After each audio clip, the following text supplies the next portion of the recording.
My wife Abby loved going to the movies. If I wanted to make my wife happy, all I had to do was take her to a good movie. I could just take her to a movie. It had to be in one of four categories: animation, action-adventure, drama, or romance. Abby also went to almost any movie that was with Tom Torino, Matt Wright, or Brad Talbot. They were her favorite actors. My first date with Abby was when I took her to see Sleepless in Seattle. She didn't really like Tom Hanks, but she loved the story. Years after we got married, she admitted that she fell in love with me after that movie. Why she did this, I have no idea. After 12 years of marriage, Abby is still a very beautiful woman.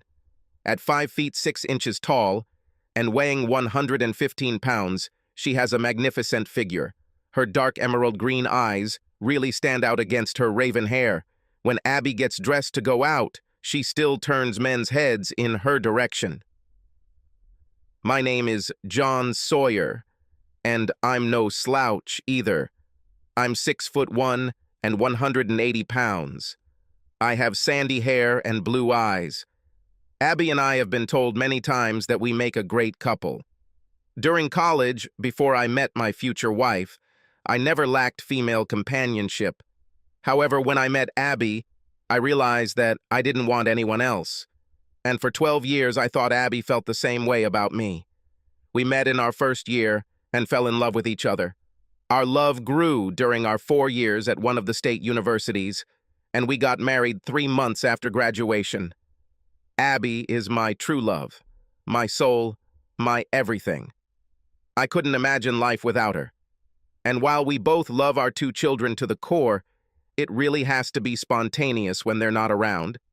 Tonight was supposed to be just the 2 of us. We decided to go dancing with 3 other couples that evening. Since we had to stay out late and drink, we booked rooms in a hotel in the city center. My parents and I had agreed to take our 2 girls for the night, so it was going to be a really special night. It turned out to be something special, good, but not at all what I thought. When we got to the nightclub, I couldn't understand what was going on, but the mood seemed to have turned sour. The women seemed to be nervous about something, and one of the men seemed somehow smug. Of the 3 couples, I really liked George and Helen, and Bob and Anna. George was a software engineer, while Helen was a stay-at-home mom with 3 children. Bob owned his own plumbing company, and his wife worked in the office doing the bookkeeping.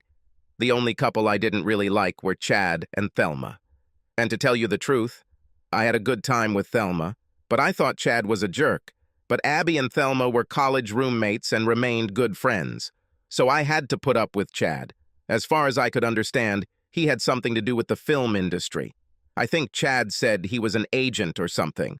From what I could gather, he was not very successful, but Thelma had a high-paying job as a pharmaceutical representative. I am a financial advisor at one of the major brokerage houses. When I first started in business, things were slow, but now I have more business than I want. The way it works with my firm is that once you reach a certain number of clients, the firm insists that you train someone and place a new consultant with your excess clients. Of course, you keep the most profitable clients for yourself. I've had to do this twice already, and I'm close to doing it again. I make a really good living. Abby began working as an administrative assistant for Mike Winston, executive vice president of a regional bank. When our 2 girls were born a year apart, Abby became a stay-at-home mom until Stacy, our youngest, entered 1st grade. Then one day Mike called her and announced that he had been promoted to president, and he wondered if she would be interested in working for him part-time. Abby asked me, and I told her to go for it. If you think I made a mistake by letting Abby go back to work and now she's sleeping with her boss, you'd be completely wrong. Mike is 62 years old, bald, but more importantly, he is completely devoted to his wife and 5 children. Like I said, something was a little off, but I didn't know what it was. And at that moment, I didn't care. I was looking forward to an evening of dancing with my wife and a whole night of love afterwards. We dispersed around the room, as we knew several other couples who were there. If you dance well enough, you'll meet some really nice people. One couple was an old college friend, Fred Abbott, and his wife, Brenda. I stopped to talk to them as Abby and the others walked to our table. I was about to join my wife when the music started, But then a noise was heard at the door. A crowd gathered at the entrance and then parted. Brenda gasped. "What's wrong?" asked Fred. "Don't you know who it is?" Brenda held her breath. I looked back and saw an extremely handsome man. He was only about 5'6" or 7 inches, but as the women would say, he was gorgeous. Both Fred and I expressed our ignorance. "This is Brad Talbot," she blurted out. He and his fiancée, Rita Summers, are two of the hottest stars in Hollywood. "Oh, yeah," Fred said and started looking past Brad. "I wonder if Rita Summers is here, too." "John, on a scale of 1 to 10, Rita is at least 15. Brenda playfully slapped her husband's arm. "Dream about it." When I looked at Brad, I really recognized him. He was one of my wife's favorite actors. I was wondering if I could get her an autograph, but what happened completely stunned me. Brad came straight to our table and asked my wife to dance. Without hesitation, she jumped up and danced with him for the next 4 songs. I walked over to the table and sat down, completely furious. My wife didn't even ask me if I was okay with her dancing with someone else. When the 5th song started, I wanted to intervene, but Chad's glass fell to the floor. As he reached to pick up the broken glass, he raised his bloody hand. "John, could you help me with this?" he asked. I looked at my dancing wife and then at Chad. I should have just gone to my wife, but instead, I followed Chad into the men's room. However, when I got there, the cut was very minor. However, I helped him clean it and bandage it with a paper towel. When I returned to the table, I only caught a glimpse of my wife leaving with Brad. I rushed after them. Chad followed closely behind me, and as we walked out the front door into the parking lot, I saw Abby getting into the car with Brad. I ran to catch up with the car. The moment I saw Brad kiss Abby's hand while she was laughing at something he said, Chad kicked my legs. I fell to the ground, but got up in an instant. "What the hell did you do?" I yelled. "Brad is just going to take your wife for a ride," he said with a grin. Thelma appeared a few seconds later. "This is Abby's dream date." She told Chad and I how much she liked Brad, so we agreed that he would ask her out. "This is my fucking wife!" I screamed. "Didn't you think I should know about this?" "Abby told us you would say no," Chad said with a grin. "Just go with the flow." "Fuck you! Go with this flow yourself!" I shouted, pouncing and punching Chad right in the bridge of his nose. The sound of his nose shattering was the only good thing that night. Thelma then rushed at me, throwing punches and trying to kick me. Luckily for me, Fred saw what was happening and followed me. He quickly pulled Thelma away and sat her on the other side of him. "He attacked my husband," Thelma started screaming. "No, he didn't do it," Fred said calmly. "You two attacked him first. He was just defending himself." Thelma became enraged and called 911.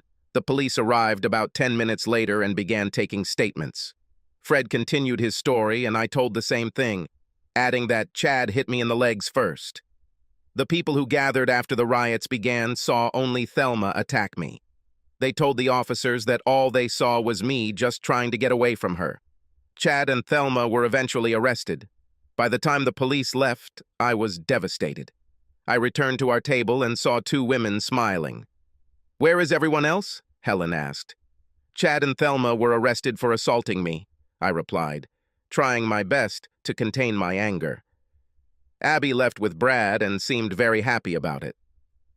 "This shouldn't have happened," Anna said.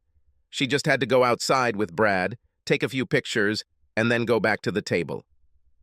"My wife and Thelma obviously didn't tell you what the real plan was," I said, getting up to get a drink. Fred caught up with me at the bar. "Are you going to be okay?" he asked. "I don't know what the hell is going on," I admitted. "I hope my wife just went for a drive with this movie star and comes back soon. When she returns, we will have a very unfriendly conversation." "Look, John," Fred said concernedly, "I don't want to start a fire, but Brenda told me that Brad Talbot is a notorious womanizer. He seems to enjoy sleeping with married women. I hope this doesn't apply to Abby, but I think you should prepare for the worst." My heart sank. I didn't know what to do, but I told Fred I'd be fine. Before returning to the table, I tried calling Abby on her cell phone. The call immediately went to voicemail. The atmosphere was very awkward when I sat down. The wives looked very ashamed, and their husbands looked furious. I continued to try and reach Abby without success. Finally, two other couples said they were going back to the hotel. I told them I would stay for a while to see if Abby would come back. I waited half an hour before heading to the hotel. I waited there until 3 in the morning, calling Abby's phone every 10 minutes. Finally, in disgust, I checked out and headed home. I got there around 4 and sat on the sofa.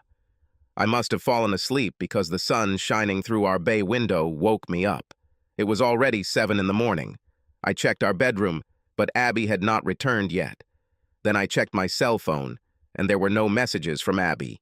So, I logged into my computer and opened our Facebook page.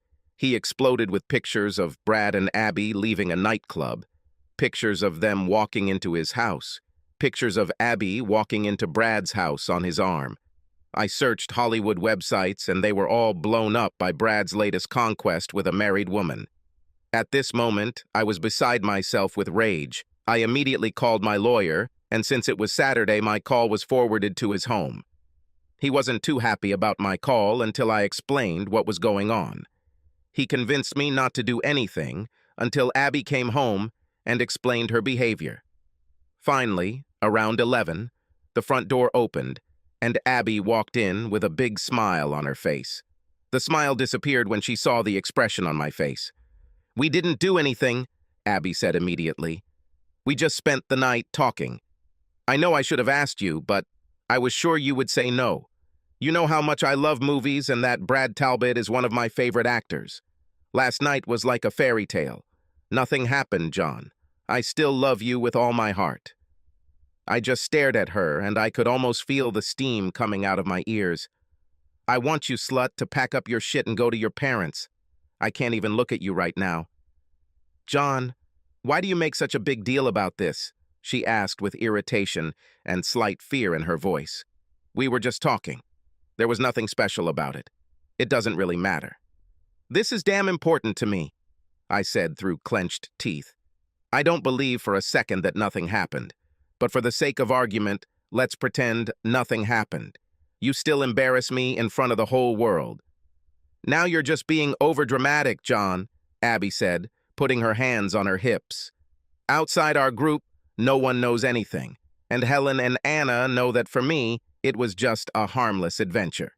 "You stupid bitch," I snapped, which made Abby recoil. I've never talked to her like that before. This is the top story on all Hollywood news sites. They have pictures of you and Brad leaving the nightclub, heading to his house. And by now, they probably have pictures of you leaving his house this morning. I think our marriage is over. So get your shit together and get out before I do something I'll regret. "Please, John, I'm sure you're exaggerating." Abby was now on the verge of tears. "I love you with all my heart. Sorry if I upset you, but nothing happened.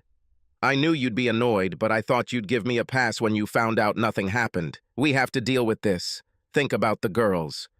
"You bitch weren't thinking about your girls when you ran off into the night with your movie star bastard," I hissed at her. "Would you like Stacy or Gail to do something similar when they become adults?" Abby turned pale at these comments and then burst into tears. "I'm so sorry, John. I didn't think it would be so important. I made a mistake. Please forgive me." "You're right, you didn't think."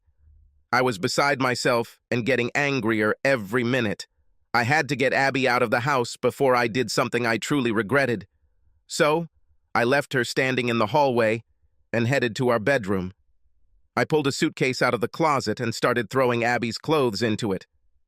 "I'll do it," Abby said through sobs after a few minutes. She then slowly packed her suitcase and carried it downstairs. I didn't even offer to help her carry it. I waited until she was out the front door before I slammed it shut. I looked out the window to make sure she was gone.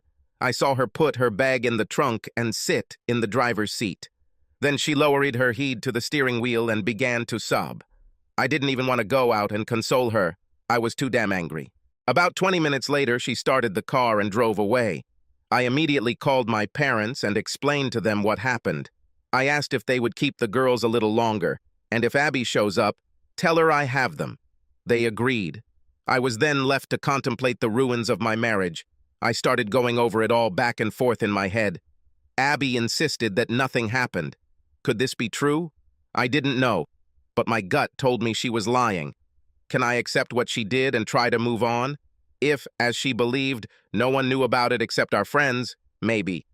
Now that it went viral, I didn't see any way forward for our marriage. I desperately wanted revenge on both of them, but I couldn't think of anything to achieve it. I cried for at least an hour, banging on the walls and doors as I walked around the house. I felt so powerless. I knew I couldn't get back at Brad. He was a Hollywood hotshot, and there was no way I could touch him. And I knew the divorce would hurt me financially. But if it came to that, I was prepared to work from home and sue for full custody of the girls. Since I was obviously the more stable of the two parents, I felt like I had a great shot at it. I don't think Abby ever considered that her actions might actually be taking her girls away. But the thought of the damage divorce would have on my daughters gave me a lot of pause. Around 1 o'clock in the afternoon, I was just making more coffee when the phone rang. Until now, the media had not received my phone number, but I knew that this would not last long. "Hello?" I answered the call. "This is John Sawyer, and your wife's name is Abby?" A female voice asked me. "Listen," I snapped. "I'm not in the mood to talk to reporters." There was a quiet giggle, a bit like the ringing of bells. "Okay," said the voice. "I hate talking to them too." "Who is this?" I asked, fully prepared to hang up. "My name is Rita Summers," she answered quietly. "I think you've already met my fiancé, Brad Talbot?" "Yes, I know this idiot. I didn't know where this conversation was going, but I wanted to end it as quickly as possible." "Do you love your wife?" asked Rita. Her question puzzled me. I sighed. "Despite everything my wife has done, I still love her. However, after everything that has happened, I don't think there is any chance of saving our marriage. I just can't come to terms with what she did. If I could offer you a way to hopefully save your marriage and also save my relationship with Brad, would you be interested?" My heart began to beat unevenly. I had to sit down and think. Finally, I answered, "Yes, I would love to save my marriage, but I just don't see any way to do it." There was another quiet chuckle, followed by a sigh. "I've loved Brad for a long time. We have known each other since childhood. He comes from a very dysfunctional family like me. His father was a womanizer, and as a result, his mother hated all men. She showed Brad absolutely no love. Nothing he did ever made his mother happy. He had slept with married women many times before. I think this is Brad trying to get the love his mother never gave him. In any case, I come from the same dysfunctional family. Only in my family, my mother was a drunkard, and my father abused me. Brad was all I had back then, and I loved him to the core. But then he left when his mother divorced his father. I cried for weeks. We reconnected in Hollywood after we both became famous. I had heard stories about Brad and was very wary of getting into a relationship with him. But as soon as we saw each other, we fell in love again.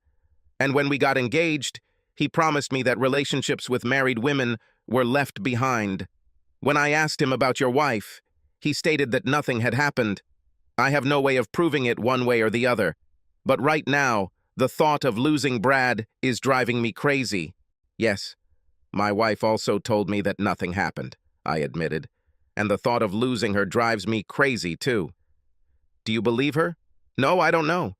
And I don't know either. I know Brad, and it would be completely out of character for him to bring a woman into his home and do nothing. But I suppose stranger things have happened.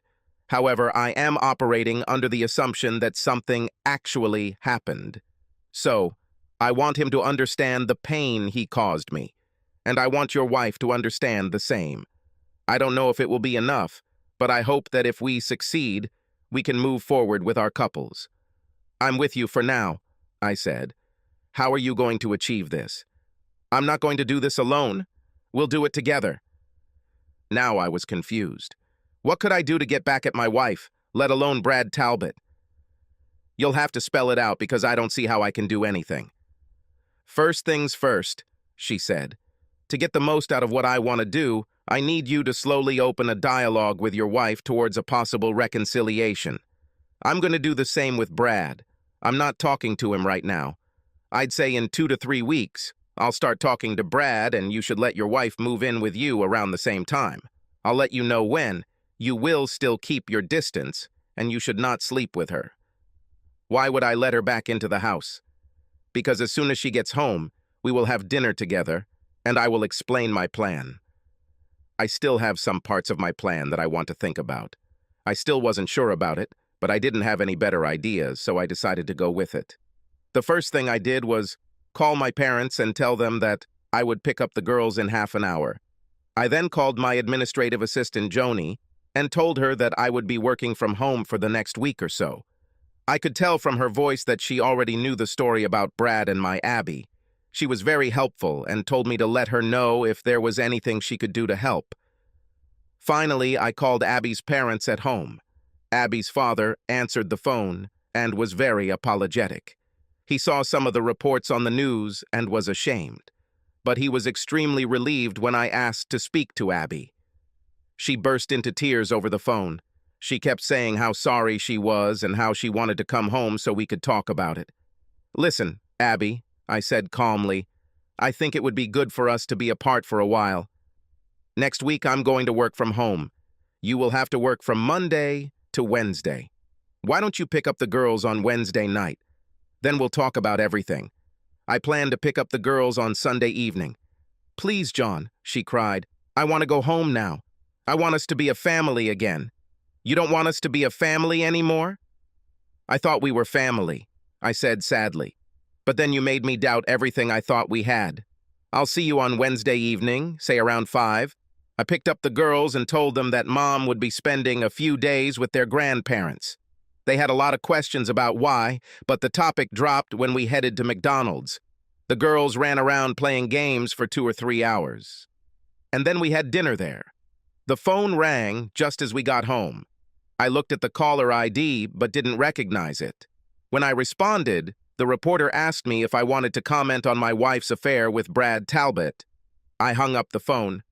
After that, the phone rang every 5 minutes. I finally got him off the hook and just left him. Around 6, my cell phone rang. It was Abby.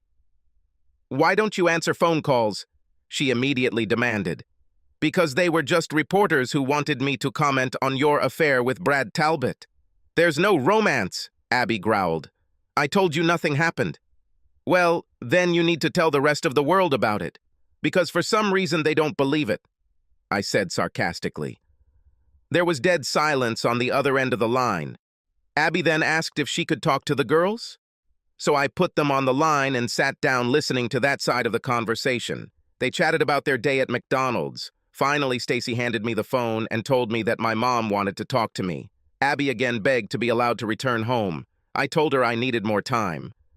On Wednesday night, Abby was there around 4 instead of 5. I was a little annoyed that she had ignored my instructions. But I decided to leave everything as it is. The girls were happy to see her, and Abby showered them with kisses. When she came towards me to kiss me, I backed away. She looked at me with pain and irritation. "So this is how it will be now?" she said irritably. "If that's the case, maybe I should just take the girls and leave." "If that's what you want to do," I said calmly and walked away. "No," Abby said quickly, with slight panic in her voice. "I think we should sit down and talk about our problems." The girls went to pack their overnight bags, because Abby told them they would be visiting their grandparents. "What are we going to do?" Abby asked after an awkward silence. "I wish I knew," I replied. "Right now I am hurt, humiliated, and angry. Any suggestions on how I can get rid of the big 3? "All I can do is apologize," Abby said, shaking slightly. "I made a huge mistake. Please, please forgive me. I do not want to lose you." "Abby, it's not that simple," I said, leaning back and crossing my arms over my chest. "The whole world looks at me like I'm a cuckold. My wife cheated on me and I didn't do anything about it," Abby cried. "I never wanted to hurt you. I was so excited to meet Brad Talbot and see his home. I knew you'd be a little annoyed with me, but I never thought it would turn out to be such a mess. Abby, I want you to know that I sincerely hope that we can find a way through this, I said, and her face brightened for a moment. But I also want you to know that I have consulted with an attorney. If this turns into a divorce, I want you to know that I will seek full custody of the girls. I think you should hire your own lawyer. I don't want a divorce, she cried. And I won't let you take my girls from me. Abby, I'm not saying we'll get divorced, but I think we need to think about the worst-case scenario. And I'm not trying to hurt you, I lied. But I think you need to keep in mind that with your recent notoriety, the court may look very favorably on my petition for custody. Please don't do this, Abby begged. I will do everything so that we can be together again. Why don't we just continue talking? I suggested. In fact, why don't we have lunch next Sunday when you hand the girls over to me? Suppose I decide to keep the girls with me, she said, with a flash of anger in her voice. I don't like passing them back and forth. I don't think it's good for them. If you do this, then I will have no choice but to begin divorce proceedings immediately. And remember, it was you who tarnished your name. I believe that the court will not look favorably on an adulteress as a mother of impressionable girls. At that moment, all the fight drained out of Abby. I will not do it. I don't want a divorce. At the beginning of the second week, I returned to my office. My assistants were very sympathetic to this. Some of my clients, not so many, 2 in particular, thought it was really funny and started making fun of me. I politely asked them to drop the topic, but they continued to tease me. I've had enough. I told them I was ending our relationship and transferring their portfolios to another office. Even though they both tried to apologize, I told them that our relationship was over. Word got back to my clients, and there was no more talk about my wife and Brad. Around 2 o'clock in the afternoon, Rita called me. Do you have plans for tonight? She asked. When I made it clear that no, she said, good, because you're having dinner with me at the Zoom Zoom restaurant at 7, tie and jacket required. Then she hung up. I was a little surprised when Rita told me she had a reservation at Zoom Zoom. This is the most exclusive restaurant in the city. It usually takes a year to book and is incredibly expensive. I arrived at 7 and was directed to a private room at the back of the restaurant. There was only a table for 2, but the room was quite luxuriously furnished. There was even a velvet couch. Scenes of possible activity that took place on this piece of furniture flashed through my mind. About 5 minutes later, the door opened and I saw Rita Summers enter. When I jumped to my feet, I realized that she was literally taking my breath away. I had no doubt that the restaurant would have come to a complete stop when Rita entered. I figured she was about 5'4" or so. She had long blonde hair, soft brown eyes, and a figure that drove you crazy. But it was her smile that attracted you. For the life of me, I couldn't imagine why Brad would cheat on a woman like that. Can I call you John? She asked, sitting down opposite me.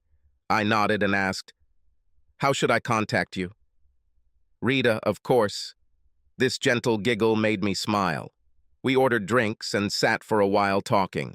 I told Rita a little about my job, but mostly I told her funny stories about my girls or me when I was an awkward teenager. The waiter then returned and took our order. I didn't want to pressure Rita, but I was eager to find out what her plan was. I didn't mind saving my marriage, but I had no idea how to do it. When we finished eating, she leaned back in her chair. First of all, John, Rita said with a sad smile, that sneaky snake, Chad Tompkins, organized this whole mess. He fancies himself a film agent, but in reality he is nothing more than a pimp. He sets up gullible men and women to be taken advantage of by movie stars. You wouldn't believe how many people, especially married women, get into bed with movie stars with Chad's help. You're talking to someone who knows this firsthand, I said with a growl. However, I didn't know what exactly Chad's job was. At least I was able to beat him up. Really? Rita's eyes sparkled. It's good news. But you really shouldn't be too harsh on your wife. I believe Brad could charm Mother Teresa by removing her panties. As you already know, your wife is not the first married woman to fall under his spell, but I intend to make her the last. And if I can't do that, then what I'm offering will at least repay him and your wife for the pain they caused us. I cannot promise that once my plan is completed, either of us will still be with our loved ones. However, despite this, we will feel the satisfaction of having avenged their betrayal and lies. I was somewhat taken aback by Rita's willingness to cut my wife some slack, but I was very happy to hear that there would be some kind of payback. Now I just wanted her to tell me how we were going to do it. "What exactly are you proposing?" I asked. "Before I get into the details, I just want to say that you are an extremely handsome man. And you are also very charming. I think your wife was a fool for jeopardizing your marriage. If we met under different circumstances, I would be very interested in dating you. That's very kind of you. But we both know that we are traveling in completely different worlds. And you are not just stunning, but even more than that, you are incredibly beautiful. You are very kind. You're right about our two different worlds, of course, but that doesn't change the fact that I find you very attractive." "Thank you," was all I could think of to say, because I wanted to know the plan. "So what are we going to do next?" "Within the next 2 weeks, I intend to become your client." "I'm sorry, I do not understand." "Client?" "Yes, you do offer financial advice to your clients, don't you?" Rita said with a grin. "Yes, sure." I still didn't understand where she was going with this. "Then I intend to invest some money," she said simply. "However, we will have to have 3 or 4 meetings to discuss the agreements. I think 4 would be the ideal number. 2 of these meetings will take place in your office, and 2 will be lunch meetings. I'll choose the seats myself." "Okay," I said, still not sure why I was going to do this. "I can open an account, but you have to invest at least $10,000. "Oh, I intend to invest much more than that," she said, smiling wider. "In the meantime, you won't tell your wife that I'm your client. You will continue to meet with her and discuss reconciliation. In 2 weeks, you will let her move home, but you will not sleep with her. On the 15th of October, you and your wife will be attending a gala evening, which is of decisive importance. This will be an evening for the charity that I helped found and have been working with for 5 years. Most people don't associate charity with me, and I like that. I attend charity events every 2 years. I wouldn't have attended this year because I was at the last gala.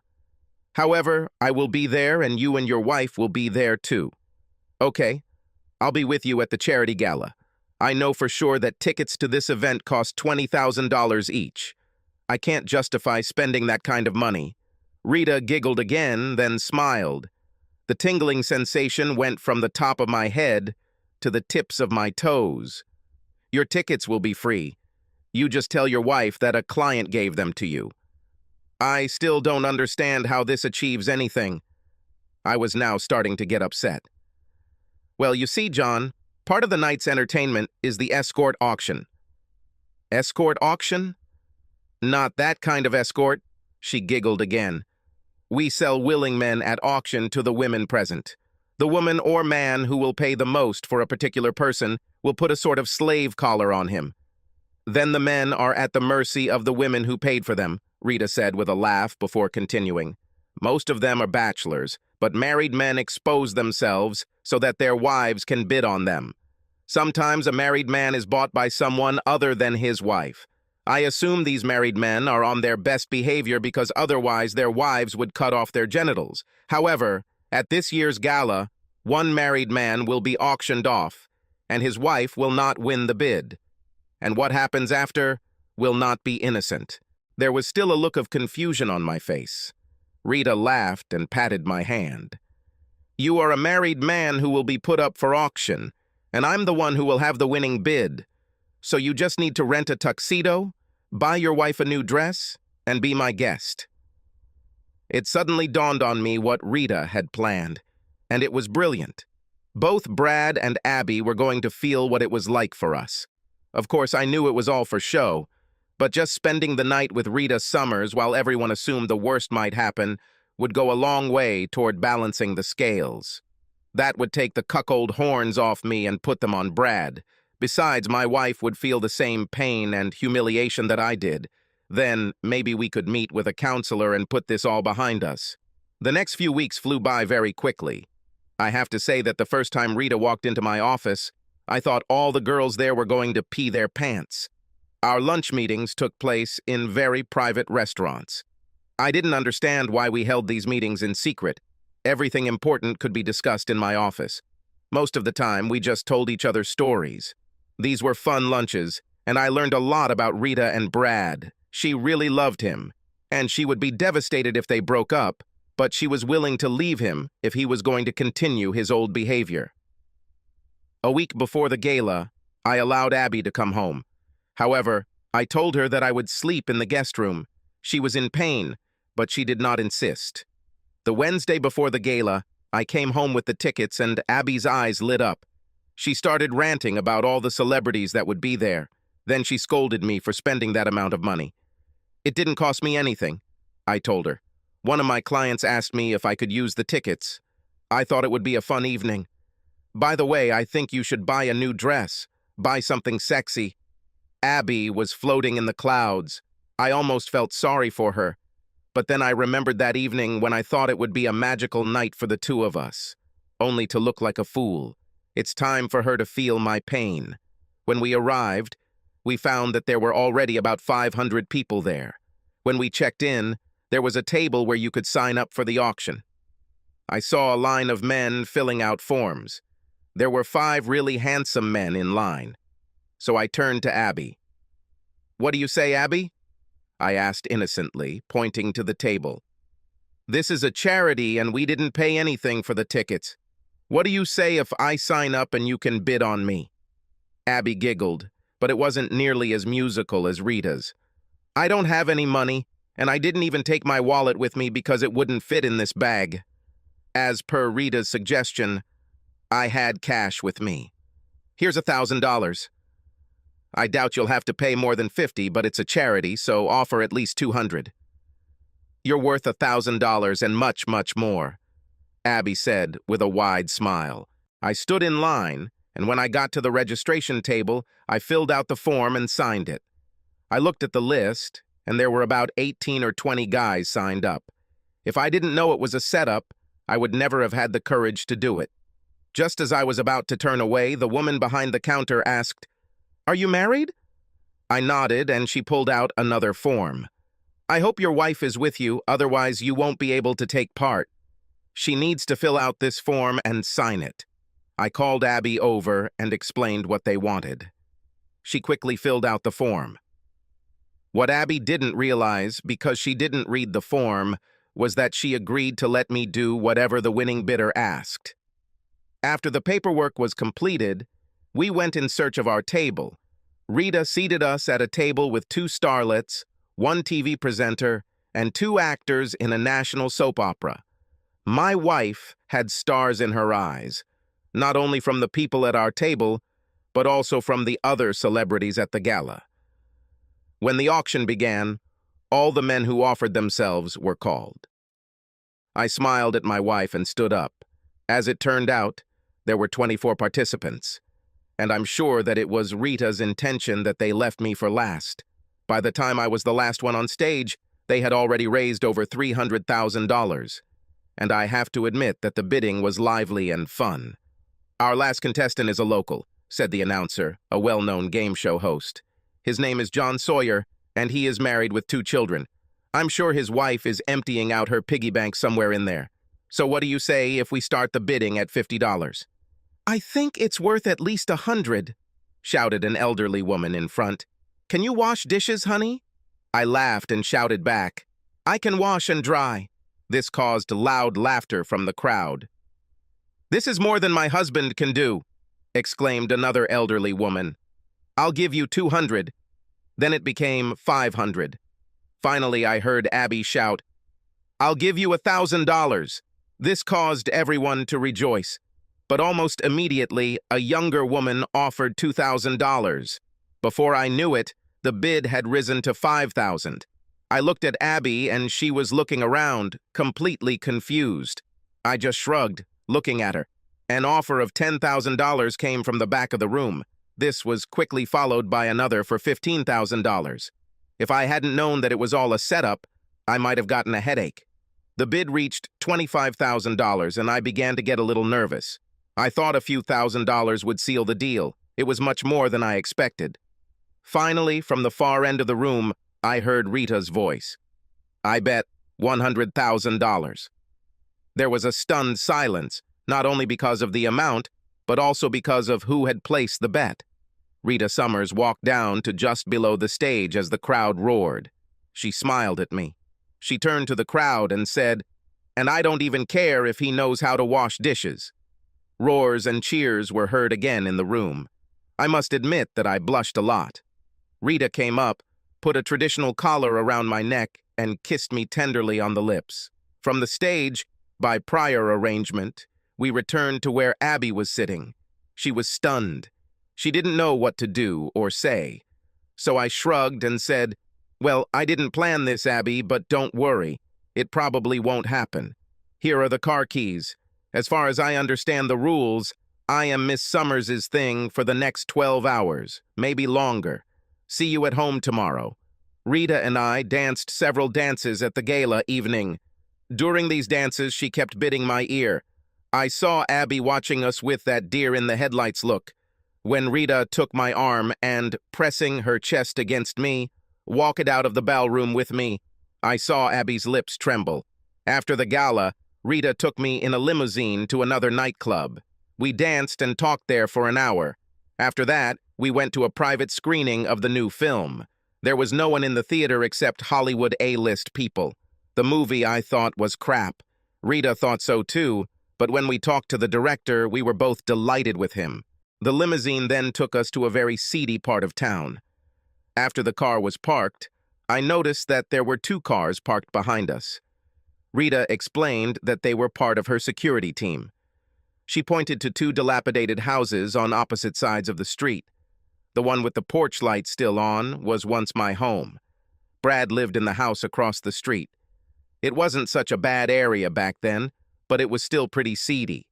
It was already about 3 o'clock in the morning when we finally reached Rita's apartment. She explained that she has 6 apartments, 1 in Hollywood, 1 in New York, 1 in Florida, 2 in Europe, and 1 in South America. This particular apartment was 3 stories tall and could fit 2 regular-sized houses. We entered the office and Rita poured me a drink. Sitting on the sofa, I started laughing. It's a pity that I didn't have a camera to take a picture of Abby. I almost feel guilty for doing this, but not really. Rita sat very close to me and put her hand on my knee. "John, tell me honestly, did your wife convince you that nothing happened?" "None of us will ever be able to prove it, but I believe they had sex," I said sadly. "That's why it still hurts so much. I know John, and I'm 99.9% sure that Brad had sex with your wife." Rita got angry at the thought. "I think this twist is fair game." With these words, Rita leaned over and kissed me tenderly. I was taken aback by this offer. I just assumed that we would go to Rita's house and sleep in separate rooms. Everyone would believe that we slept together, but we would know the truth. Now she was offering herself to me. It didn't take me long to make a decision.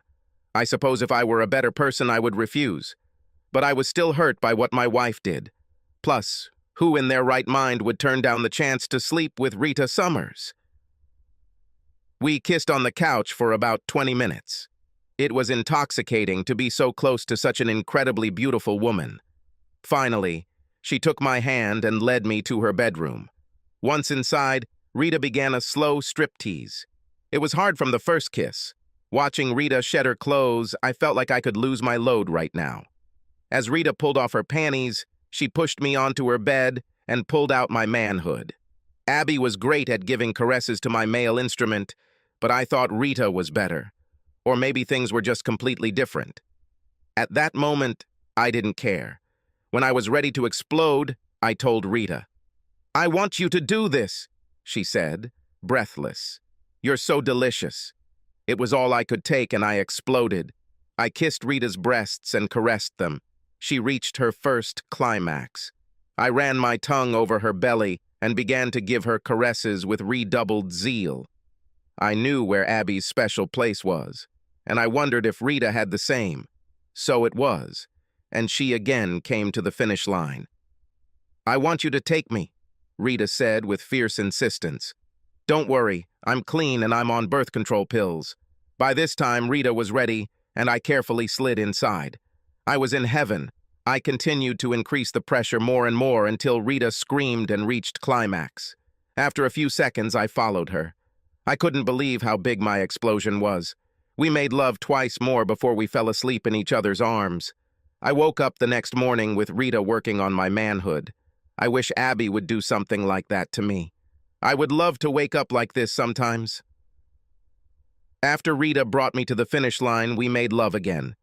Then I looked at my watch and realized that it was almost 11 o'clock. I should have been home by now. Rita laughed at my crazy expression. "Remember, your wife didn't worry when you were waiting for her at home. And remember, nothing happened." I laughed, and we took a shower together. After drying off and getting dressed, Rita prepared eggs for me while she waited for the limousine to come pick me up. On the way home, I finally found peace. If Abby had wanted to, I felt like we could now work on putting everything behind us. When I walked into our house, I found Abby crying in the living room. "I wasn't sure you'd come home," she said miserably. "The news is abuzz that Rita Summers paid $100,000 to spend a night with you. At first I thought it was just payback, but then I saw the way she looked at you. If she spent that much, she must really care about you. But I don't blame you for what you did. Do we have any future?" "First of all, Abby," I lied, "nothing happened." She looked at me almost with anger in her eyes, but then it disappeared. "Really?" "Rita is my new client," I told my wife. She felt it was fair considering what Brad did to me. Besides, Rita is the one who gave me the tickets. She typically makes anonymous donations of $100,000 each year. This year, Rita made it public to send a message to her fiancé. So you're right. It was to repay Brad. Whether we have a future or not is entirely up to you. If you're ready to work on our marriage and go to counseling, I'm ready too. Abby ran into my arms and I kissed her deeply. Then I took her to our bedroom. I don't know where I found the strength, but we made love twice.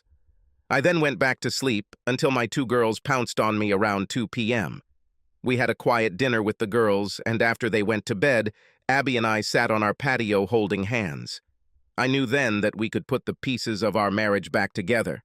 Abby and I found a good counselor, Wendy, and she was very helpful in solving our problems. Surprisingly, Wendy was much stricter towards Abby. I assumed that since she was a woman, she would be more sympathetic to my wife. But she pointed out that Abby was planning to take time away from our marriage, while I wasn't planning on it. Even though we both insisted that nothing happened, I don't think Wendy believed either of us. Despite this, she said that the simple fact that we chose to leave our spouses with someone was a betrayal. Abby blushed deeply at most of it.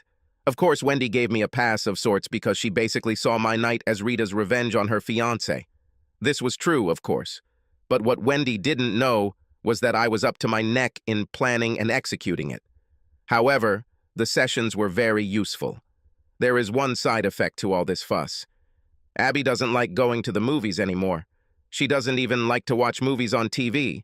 However, she will go with the girls if they want to go to any children's movie. As for Chad and Thelma, I have dropped the charges against Thelma. I told the authorities that she thought she was protecting her husband. But I allowed the accusations to be made against Chad. He received 3 months in the county detention center. Chad and Thelma were kicked out of our group and Abby no longer speaks to Thelma. They had a big fight because Abby blames Thelma for almost ruining our marriage. I won't say that. I understand my wife's logic. Rita and Brad got married in the so-called wedding of the century. There were more than 1,000 guests there. If you weren't invited, you were nobody in Hollywood. In case you were wondering, Abby and I didn't receive an invitation. However, I did send Brad a wedding gift. I bought a pair of bull horns and sent them to him with a note that read, "You leave my wife alone, and I will leave yours alone." I was still mad at Brad when I sent the antlers, but Rita told me that Brad thought the gift was hilarious. He hung them in his office with a framed note underneath. However, since Hollywood is Hollywood, the marriage lasted barely a year. True to her word, when Rita discovered that Brad was again chasing married women, she divorced him. It was friendly, and they are still friends. It's a shame because I know Rita loved him deeply. From what she told me about their relationship over the years, I know that they truly had a connection that was much deeper than most couples.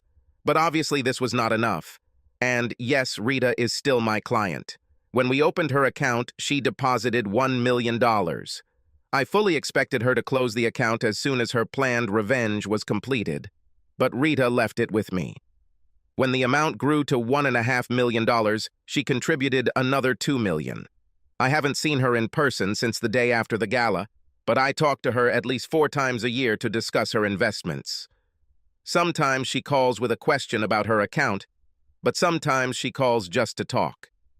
I enjoy these conversations the most. Rita is a very savvy businesswoman. Surprisingly, she is also quite conservative, at least in her investments. I have no idea what her policy is. Even when I update Rita's portfolio quarterly, we go through her account in about 20 minutes and then spend the next hour or two talking about our lives. After Rita divorced Brad, she told me that she should have left me and left Brad. I laughed and reminded her that we lived in 2 different worlds. Since then, Rita has been teasing me about keeping an eye on me, and it's her supposed plan that if the stars ever line up so that I'm lonely and she decides to quit playing, she'll do whatever it takes to get me. I know she's just joking, but it's a good fantasy that I keep in the back of my mind. Abby and I are approaching our 10th wedding anniversary. We've had a few rough patches, but overall it's been a great marriage so far. Looking back, I am convinced that if Rita had not come to my rescue, I would have divorced Abby. And today, I cannot imagine what life would be like without her. Oh yes, and one last thing. Abby is pregnant, and we are having a little boy. I can hardly wait for this. Subscribe to our channel so that your second chaff doesn't cheat on you, and go ahead and listen to the next story, because this story is nothing compared to the next one. If you're under 18, don't even think about listening to the next one.